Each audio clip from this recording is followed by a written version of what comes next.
현지 시각 29일 악시오스에 따르면 미군이 이란에 대한 공습을 재개했다고 보도했습니다. 악시오스 소속 바락 라비드 기자는 이날 SNS에 미군이 이란에서 공습을 진행하고 있다고 미 당국자가 전했다고 밝혔습니다. 보도가 사실로 확인되면 미군의 이란 공습은 지난 23일 이후 6일 만입니다. 트럼프 대통령은 이란과 대화를 이어가겠다며 지난 24일 추가 공습을 승인하지 않았고 이후 양측의 군사적 충돌은 소강 상태를 보였습니다. 하지만 전날 이란 혁명수비대가 요르단 주둔 미군 기지를 향해 탄도미사일 여러 발을 발사하면서 긴장이 다시 고조됐습니다. 미군은 해당 미사일을 모두 요격했다고 밝힌 상태입니다. 미군은 이란의 요르단 공격 직후 사우디아라비아군과 함께 이라크 동부의 친이란 무장 세력을 대규모 공습했으나 이란에 대한 직접적 보복 공격은 하지 않았습니다. 하지만 미군이 사실상 공습을 재개함에 따라 미국과 이란이 다시 한번 전면적인 군사적 충돌을 벌일 가능성이 커졌습니다. 현지 시각 29일 트럼프 대통령은 폭스뉴스와의 인터뷰에서 욕설을 사용하며 우리는 두들겨 팰 것이라고 고강도 응징을 예고했습니다. 그러면서 강력하게 타격할 것이라며 이란은 얻어맞을 것이라고 강조했습니다. 중동 지역의 미군 기지를 겨냥해 이란이 기습 공격을 벌인 데에 대해 고강도 대응을 예고한 것으로 중동 지역 친이란 대리 세력에 대한 추가 공습도 시사했습니다. 사우디아라비아가 이라크 내 친이란 민병대를 겨냥한 미군의 공습에 동참함에 따라 중동 지역의 긴장감도 올라가고 있습니다. 앞서 미 중부사령부는 X에 사우디군과 함께 7월 28일 미군과 사우디의 에너지 인프라를 공격하도록 지시한 이란 계열 테러리스트들을 정밀 타격했다고 밝혔습니다. 사우디 국방부도 성명을 통해 자국 석유시설 공격과 연계된 이라크 내 친이란 군사 조직을 상대로 미국과 함께 제한적이고 표적화된 타격을 했다고 밝혔습니다. 이라크 내 친이란 민병대 연합체인 인민동원군은 공습 직후 성명을 통해 최소 20명의 대원이 목숨을 잃었고 32명이 다쳤다고 했습니다. 또 이란이 파견한 혁명수비대 군사고문도 4명에서 6명 포함된 것으로 알려졌습니다. 현지 시각 28일 미 중부사령부는 미 동부 시간 오늘 오후 5시 45분이란 혁명수비대가 중동에 주둔한 미군을 기습 공격하려는 시도로 이란에서 다수의 탄도미사일을 발사했다고 밝혔습니다. 이어 이란이 발사한 모든 미사일은 성공적으로 요격되었다고 했습니다. 그러면서 미군은 계속해서 경계를 유지하며 높은 수준의 대비 태세를 유지하고 있다고 경고했습니다. 이번 공격은 이란 혁명수비대가 중동 주둔 미군을 직접 겨냥해 탄도미사일을 발사했다는 점에서 긴장 수위를 한층 끌어올린 것으로 평가됩니다. 미군은 구체적인 요격 장소와 동원된 방공체계, 미사일 발사 규모는 공개하지 않았습니다. 이란이 추가 보복에 나설 경우 미군의 즉각적인 대응으로 이어지며 양측의 군사적 충돌이 더욱 격화될 수 있다는 우려가 커지고 있습니다. 이에 따라 중동 전역의 미군 기지와 미 해군 함정의 경계 수위는 높아질 것으로 보이며 이란의 추가 공격 여부에 따라 양측의 군사적 충돌이 전면전으로 확산할 가능성도 배제할 수 없습니다. 현지 시각 28일 트럼프 대통령은 폭스뉴스와의 인터뷰에서 이란이 나와서 핵 논의를 하지 않았다고 하겠지만 그게 우리 논의의 전부라며 그들은 핵무기를 절대 갖지 않을 것이기 때문이고 그들은 그걸 안다면서 그리고 우리는 아주 좋은 대화를 해왔다고 밝혔습니다. 이어 우리는 지금 아주 강력한 위치에 있다고 본다면서 이란은 합의를 안 하면 내가 공격할 것이라는 것을 안다며 교량들은 말 그대로 1시간도 안 돼 없어질 것이라면서 교량 대부분 주요 교량이 2시간 안에 모두 사라질 것이고 발전소들도 하루면 사라질 것이라고 경고했습니다. 또 내가 그렇게 하는 걸 피할 수 있다면 그렇게 하고 싶다며 건설이 제일 힘든 게 발전소이고 건설에 제일 오래 걸리는 게 교량이라며 이란에 최후 통첩했습니다. 그러면서 이란의 핵시설이 위치한 피객스산에 대해선 나는 피객스산에서 무슨 일이 벌어지고 있는지 정확히 안다며 우리는 그들의 핵시설을 제거했다면서 합의가 안 되면 피객스산도 제거해야 할 것이라고 했습니다. 현지 시각 27일 예멘 후티 반군이 사우디아라비아의 송유관을 드론으로 공격했다고 주장했습니다. 로이터 통신에 따르면 야히야 사리 후티 군 대변인은 이날 성명을 내고 사우디 동부 유전지대에서 홍해 연안의 얀부항으로 원유를 운송하는 다수의 민감한 목표물을 드론으로 타격했다고 밝혔습니다. 후티 반군은 이번 공격이 사우디 드론의 예멘 영공 침범에 대한 보복 조치라고 주장했습니다. 같은 날 이라크 내 친이란 민병대도 사우디를 향해 드론 공격을 감행하며 중동 전역의 긴장감이 높아지고 있습니다. 사우디 국방부는 이라크에서 발사돼 동부주와 수도 리야드의 석유시설로 향하던 드론들을 방공망으로 요격했다고 발표했습니다. 사우디 외무부는 이라크 정부의 자국 영토가 공격의 발판으로 이용되는 것을 막아달라고 촉구했습니다. 지난 20일 후티 반군은 사우디에 대한 해상 봉쇄를 선언한 데 이어 25일에는 사우디 정유시설을 공격했고 송유관까지 공격했습니다. 사우디는 예멘 호데이다 항구의 후티 군사시설을 공습하며 보복에 나선 상태입니다. 현지 시각 27일 트럼프 대통령은 악시오스 인터뷰에서 우리는 이란과 매우 심도 있는 협상을 진행 중이라며 협상이 성과를 내지 못한다면 우리는 매우 강력한 군사행동으로 돌아갈 것이라고 경고했습니다. 트럼프 대통령은 외교적 해결에 얼마나 더 시간을 할애할지에 대해 시간이 많지 않다며 빨리 진행되거나 아예 안 되거나 둘 중 하나라고 밝혔습니다. 그러면서 자신이 지난 24일이란 공습 중단을 지시한 것은 중재국들의 요청이 있었기 때문이라고 했습니다. 트럼프 대통령은 이란과 협상하는 모든 사람이 공격하지 말라고 요청했다고 전했습니다. 자신이 이 같은 요청을 수락한 이유에 대해선 얻을 것도 없고 잃을 것도 없다고 강조했습니다. 미국은 현재 이란을 상대로 13일 연속 공습을 이어가다 지난 24일부터 중단한 상태입니다. 미국과 이란은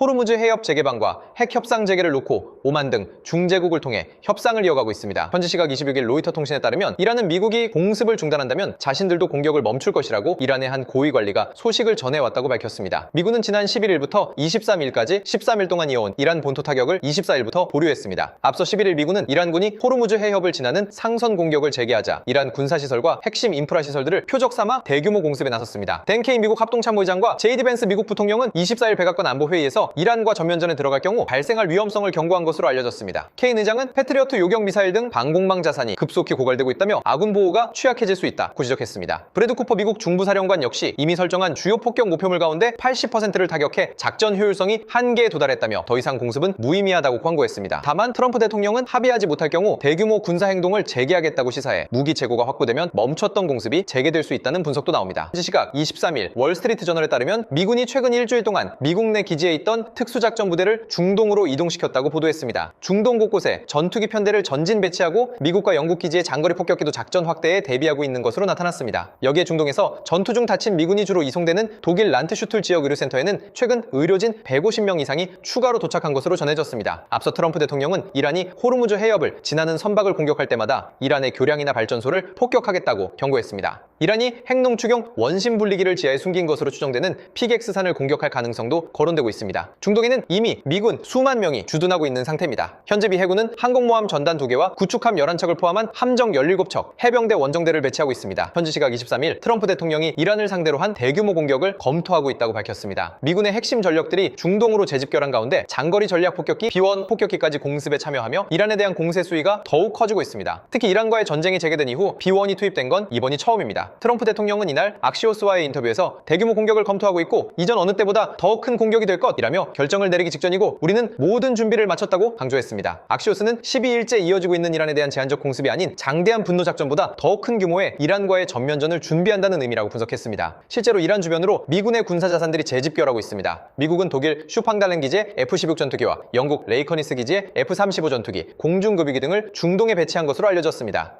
현지 시각 22일 미 중부사령부는 미군은 군 통수권자의 지시에 따라 이란의 군사 목표물에 대한 추가 공습을 개시했다고 밝혔습니다. 그러면서 이번 작전은 이란이 영내 해역을 통과하는 민간 선원과 상선에 위협을 가할 수 있는 능력을 더욱 약화하기 위해 계속될 예정이라고 경고했습니다. 이런 가운데 이스라엘 공영방송 칸은 미국이 수이란의 중폭격기를 동원해 이란의 비밀 핵시설을 타격할 예정이라고 이스라엘에 통보했다고 보도했습니다. 보도에 따르면 미국은 다수의 폭격기로 이란의 지하 핵시설이 구축된 것으로 추정되는 피객스산을 타격할 것으로 보입니다. 피객스산 는 이란의 나탄즈 우라늄 농축시설 인근의 지역으로 요새화한 지하 핵시설이 구축된 것으로 알려졌습니다. 미국이 이스라엘의 공습 계획을 공유한 것은 이란이 미국의 공세에 반발해 이스라엘에 미사일을 발사하는 등 보복 수위를 높일 가능성에 대비하도록 하려는 조치로 보입니다. 현지 시각 21일 트럼프 대통령은 백악관에서 이란의 지하 핵시설인 피객스산을 조만간 공격할 것임을 시사했습니다. 해당 시설은 나탄즈 남쪽 약 1마일 지점에 위치한 지하 핵시설 단지로 이란이 고급 원심 분리기를 조립하기 위해 국제원자력기구에 신고한 장소입니다. CNN은 이스라엘 정보 소식통을 인용해 이란이 지난해 12일간의 전쟁 이후 고농축 우라늄 일부와 첨단 원심 분리기를 해당 시설로 옮겼다고 보도했습니다. 하지만 트럼프 대통령은 이란이 원심 분리기를 옮겼다는 기록은 없다고 하면서도 핵물질이 핵심이며 우리는 그 물질을 추적한다고 경고했습니다. 그러면서 아주 가까운 시일 내에 매우 강하게 그 지역을 타격할 것이라며 이란이 이를 막을 방법은 없다고 밝혔습니다. 산악 지형 깊숙이 구축된 핵시설을 무력화하려면 벙커버스터와 정밀유도 무기의 연속 타격이 필요할 것으로 보입니다. 미국의 공격이 현실화될 경우 이란의 핵개발 능력뿐 아니라 중동 전역의 군사적 긴장도 최고조에 이를 전망입니다.